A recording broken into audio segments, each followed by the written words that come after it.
The 2009 and 2010 F-150s are kind of a weird truck. They are 12th generation trucks with 11th generation engines. They have 12th generation transmissions and 11th generation wiring harnesses. As these trucks age, they're starting to have some weird problems.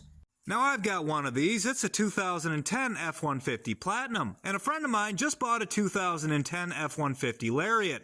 He just left. My friend bought his for $500 running, but with a bad engine. He told me it was a good-looking truck, but it felt like every single valve in it was burnt. When he said that, I laughed because he just stole that truck. Let me tell you about this. You see, I bought my F-150 in a state of disrepair. It needed a lot of body work, but it ran good. About a year after I got it, I was driving along, and all of a sudden, it felt like every single valve in it burned out simultaneously.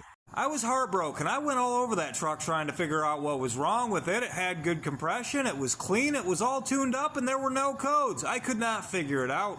But then one day I was watching a video over on the other platform of the first person I ever subscribed to, the Ford Tech Make Me Loco guy, and he told me exactly what was wrong with it. This hole right here is where the intake breathes through, just behind the headlight. And if you reach up into the fender, just dig around a little bit, you're going to find something that looks like that right there. What the hell is that?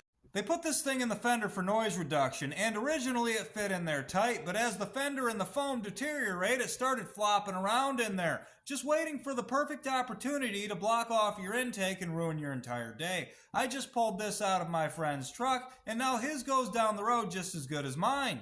Now, the pickup I just pulled that out of is in here for a completely different reason, but I'm going to be proactive and just go ahead and leave that out of there. If you drive a similar truck, you should do the same.